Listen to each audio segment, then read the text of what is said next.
Banorët në Gaz njoftuan të dielën për sulm ajrore edhe në afërsitë të spitalit më të madh të qytetit Al-Shifa. Izraeli thotë se grupi militant palestinez Hamas ka ndërtuar një komandë të saj brenda dhe nën hapësirën e spitalit, akuza që janë hedhur poshtë nga Hamasi dhe personeli mjekësor.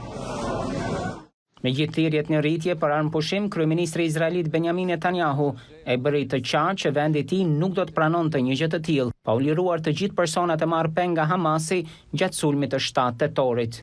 לא נעצור עד השלמת המשימה. Ne nuk do të ndalemi derisa të përfundoj misioni. Lufta kundër Hamas ISIS-it po përparon me shpejtësi të plotë dhe ka një qëllim, fitoren. Ne do të kontrollojmë sigurinë në Gaz për të pasur aftësinë për të hyrë sa herë që duam për të eliminuar terroristët që mund të deportohen në shtetin e Izraelit. כדי לחסל מחבלים שיכולים לצוץ מחדש של צה"ל, של מדינת ישראל. Ushtria izraelite publikoi një video që sipas saj tregonin operacionin e vazhdueshëm toksor brenda rripit të Gazës. Në pamje shfaqeshin tanke që qëllonin ndaj asaj që mendohet të jetë pjesë e infrastrukturës së Hamasit. Brigada 551, një brigadë rezerve ushtarëve komando dhe parashutistëve, tha se po kryenin një mision në zonën Beit Hanun. Gjatë operacionit, ushtria izraelite tha se një numër armësh u gjetën në një kopsht fëmijësh, si do u shkatruan 10 hyrje tunelësh. Në anën tjetër, krahu ushtarak i Hamasit publikoi një video që sipas tyre tregonte brigadat Al-Qassam duke sulmuar automjetet e ushtrisë izraelite brenda Gazës. Reuters njoftoi se nuk ishte në gjendje të verifikonte pretendimet e asnjëres palë.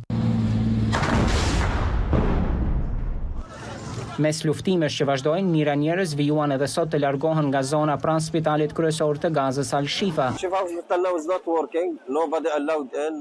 Aktualisht spitali Al-Shifa nuk po funksionon. Askush nuk lejohet të hyjë apo të dalë qofshin të plagosur. Thot Mohamed Kandil, mjek në Gazë, i cili thotë se për herë të fundit ka arritur të kontaktojë me personelin mjekësor të Al-Shifas të shtunën. Izraeli është zotuar të jap fund sundimit 16 vjeçar të Hamasit në Gazë dhe të shkatrojë aftësitë e tij ushtarake, ndërsa fajson militantët për dëmet dhe viktimizimin e 2.3 milion palestinezëve të bllokuar në territorin e rrethuar.